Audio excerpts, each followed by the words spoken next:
नमस्कार दोस्तों, TET classes with Sneha में आपका स्वागत है। दोस्तों आज की वीडियो में यूपी टेट 2023 के लिए सीडीपी के 30 क्वेश्चंस को सॉल्व करेंगे। आइए क्लास शुरू करते हैं। क्वेश्चन है, बाह्य अभ्यास के आधार पर व्यक्तित्व का वर्णन कहा जाता है। फर्स्ट का कौन सा ऑप्शन सही होगा दोस्तों? फर्स्ट का बी ऑप्शन सही हो जाएगा, सतही दृष्टिकोण। बाह्य अभ्यास के आधार पर व्यक्तित्व का वर्णन सतही दृष्टिकोण कहा जाता है। सामान्य अर्थों में व्यक्तित्व से तात्पर्य शारीरिक गठन, रंग, रूप, वेशभूषा और बातचीत के ढंग तथा कार्य व्यवहार जैसी विभिन्न गुणों के संयोजन से लगाया जाता है। नेक्स्ट क्वेश्चन है दोस्तों, सेकंड क्वेश्चन, व्यक्तिगत भेद पाए जाते हैं। व्यक्तिगत भेद किसमें पाए जाते हैं दोस्तों? सेकंड का डी ऑप्शन से हो जाएगा, इन सभी में।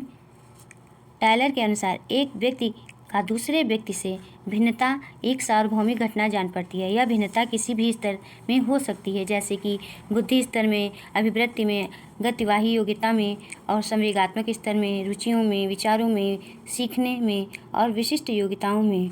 नेक्स्ट क्वेश्चन है दोस्तों, थर्ड क्वेश्चन, चिंतन प्रारंभ होने के लिए क्या आवश्यक है? क्या आवश्यक है दोस्तों? थर्ड का डी ऑप्शन से हो जाएगा, समस्या।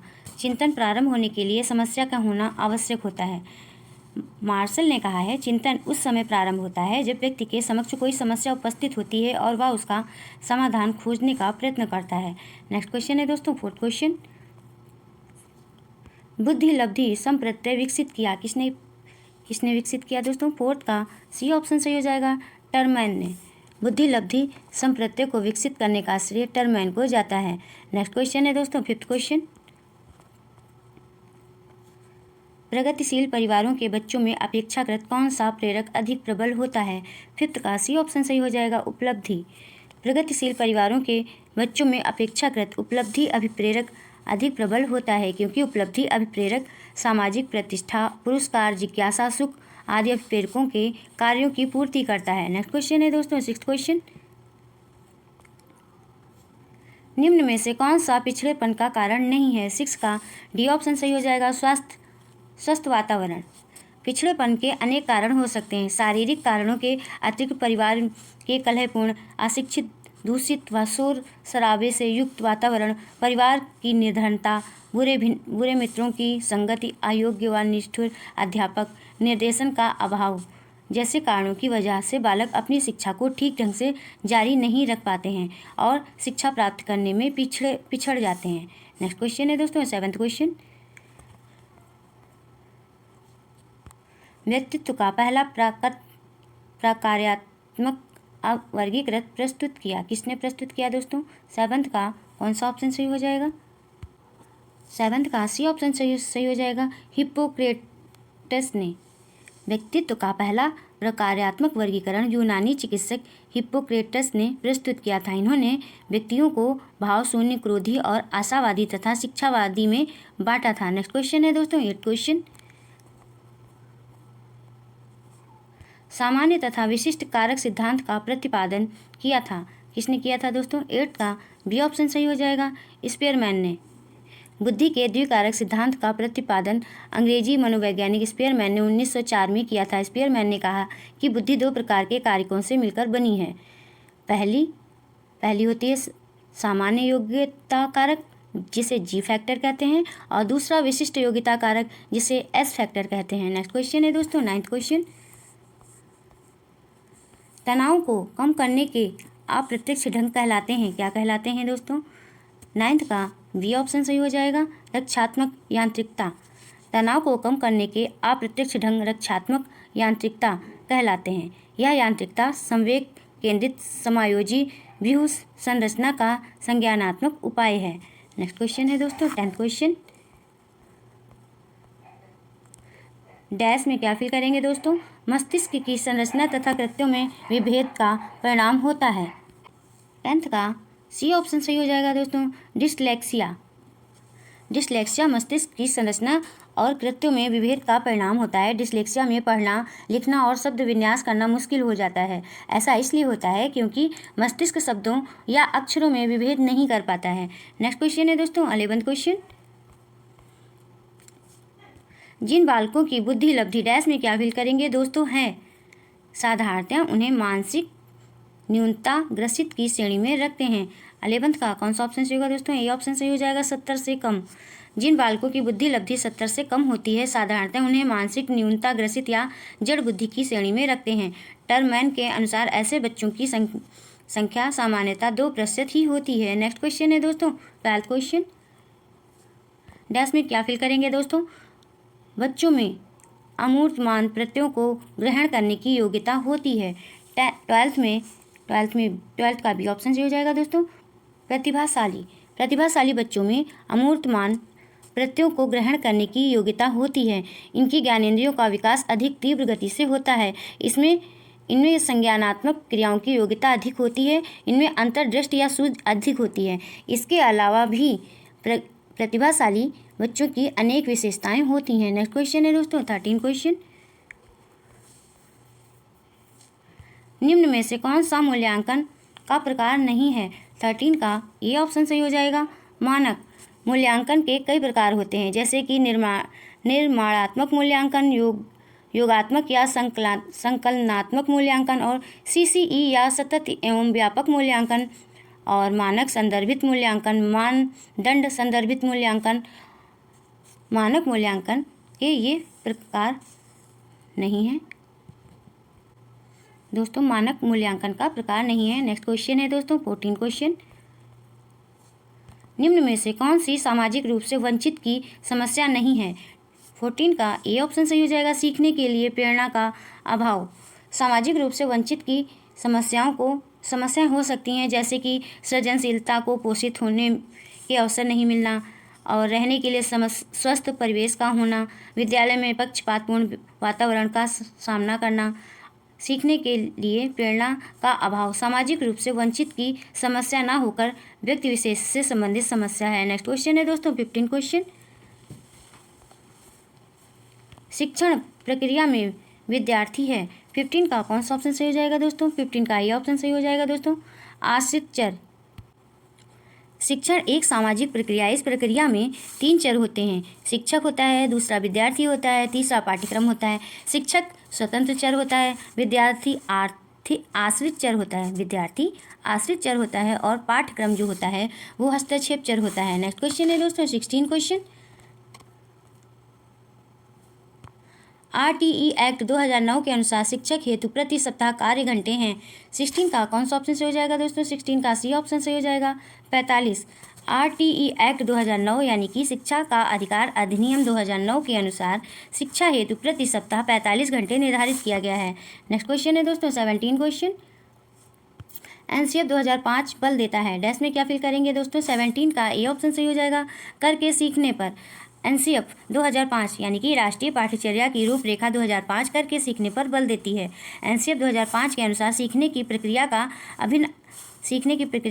का अभिन्न अंग है आसपास के वातावरण, प्राकृतिक चीज़ें और लोगों के कार्य व भाषा दोनों के माध्यम से अंतःक्रिया करना, इधर उधर घूमना, खोजना, अकेला या समूह में काम करना, भाषा को पढ़ना, अभिव्यक्त करना, पूछना आदि महत्वपूर्ण क्रियाएं हैं जिनमें सीखना संभव होता है। इसलिए जिन संदर्भ से यह अधिगम होता है उसकी प्रत्यक्षता संज्ञानात्मक महत्व है। नेक्स्ट क्वेश्चन है दोस्तों 18 क्वेश्चन। निम्न में से कौन सा मूल्यांकन के त्रिकोण का भाग नहीं है? 18 का सी ऑप्शन सही हो जाएगा, शिक्षण अनुभव। शैक्षिक उद्देश्यों का निर्धारण अधिगम, अनुभव तथा मूल्यांकन शिक्षण अधिगम प्रक्रिया का महत्वपूर्ण अंग होता है।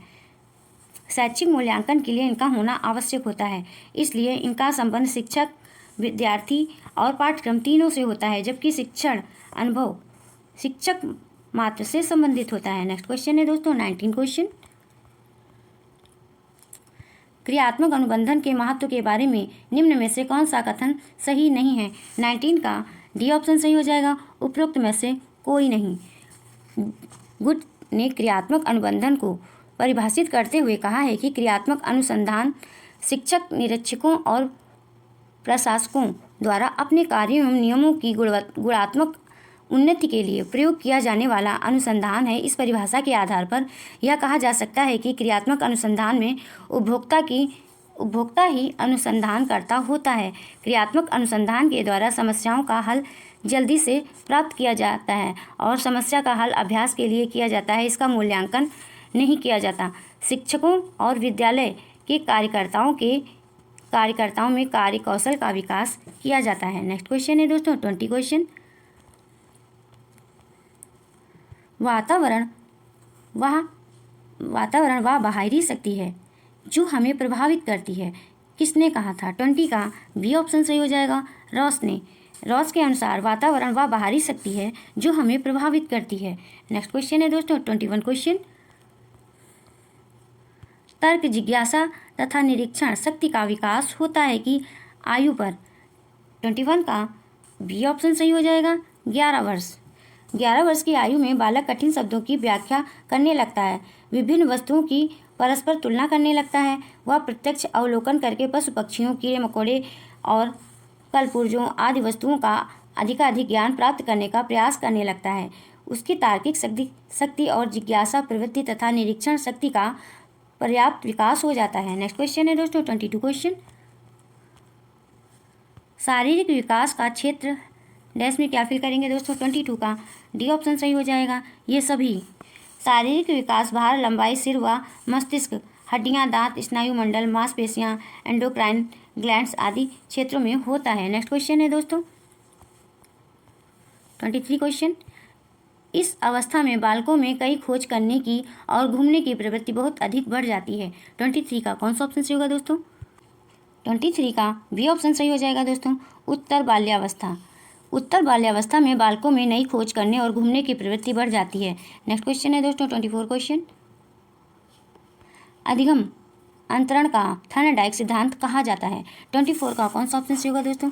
24 का बी ऑप्शन सही हो जाएगा, अनुरूप तत्वों का सिद्धांत। अधिगम अंतरण के अनुसार तत्वों का सिद्धांत थर्नडाइक द्वारा प्रतिपादित किया गया था। यह सिद्धांत थर्नडाइक द्वारा प्रतिपादित सादृश्यता के नियमों का ही एक विस्तार कहा जा सकता है। इस सिद्धांत के अनुसार सीखने का अंतरण उस सीमा तक ही हो सकता है जिस सीमा तक सीखने की दोनों क्रियाओं में समानता होती है। नेक्स्ट क्वेश्चन है दोस्तों 25 क्वेश्चन।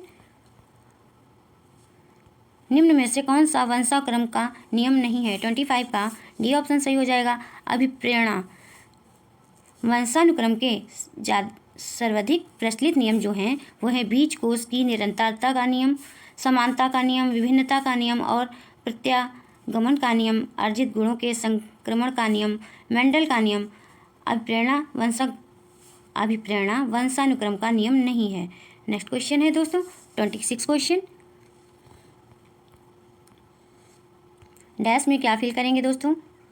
की अवस्था तक बालक की दृष्टि एवं श्रवण इंद्रियां पूर्ण विकसित हो चुकी होती हैं। 26 का ए ऑप्शन सही हो जाएगा, 3 अथवा 4 वर्ष। 3 अथवा 4 वर्ष की अवस्था तक बालक की दृष्टि और श्रवण इंद्रियां पूर्ण विकसित हो चुकी होती हैं। वह ज्ञानेंद्रियों के द्वारा आसपास की वस्तुओं को पहचान कर वातावरण का ज्ञान प्राप्त करता है। नेक्स्ट क्वेश्चन है दोस्तों 27 क्वेश्चन। संवेग अधिगम के अंतर्गत सीखा जाता है। 27 का ए ऑप्शन सही हो जाएगा, पारंपरिक अनुकूलन। R.N. गैनी के द्वारा प्रस्तुत अधिगम सोपानकी के अंतर्गत अधिगम के 8 प्रकार बताए गए हैं, जिनमें पहला संकेत अधिगम है। संकेत अधिगम को पारंपरिक अनुकूलन या क्लासिकल अनुबंधन भी कहा जाता है। इस प्रकार के सीखने में प्राकृतिक उद्दीपक की अनुक्रिया के साथ अन्य कोई उद्दीपक की अनुक्रिया प्रस्तुत करना सीख लेता है। सीखने के इस प्रकार के द्वारा यांत्रिक ढंग से आदतों का निर्माण किया जाता है। नेक्स्ट क्वेश्चन है दोस्तों 28 क्वेश्चन। निम्न में से कौन सा उदाहरण अर्जित प्रेरक का उदाहरण है? 28 का सी ऑप्शन सही हो जाएगा, रुचि। अभिप्रेरक कार्य करने की वह प्रवृत्ति है जो किसी आवश्यकता से प्रारंभ होकर समायोजन तक समाप्त हो जाती है। नेक्स्ट क्वेश्चन है दोस्तों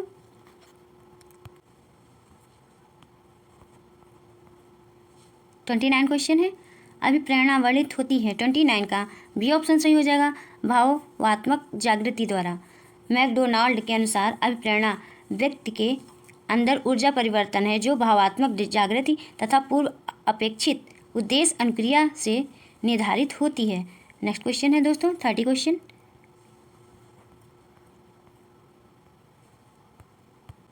ट्वेंटी 29 का बी ऑप्शन सही हो जाएगा दोस्तों, भावात्मक जागृति द्वारा। 30 क्वेश्चन है, चिंतन मानसिक क्रिया का डैश में क्या फिल करेंगे दोस्तों, पहलू है। 30 का ए ऑप्शन सही हो जाएगा। ज्ञानात्मक, रॉस के अनुसार चिंतन ज्ञानात्मक पक्ष में होने वाली मानसिक क्रिया अथवा मनोवैज्ञानिक वस्तुओं के सापेक्ष मानसिक क्रिया है। अर्थात चिंतन एक ऐसी जटिल मानसिक प्रक्रिया है जिसमें प्रायः अनेक सरल मानसिक व संज्ञानात्मक प्रक्रियाएं निहित रहती हैं। बस दोस्तों, आज की वीडियो में इतना ही।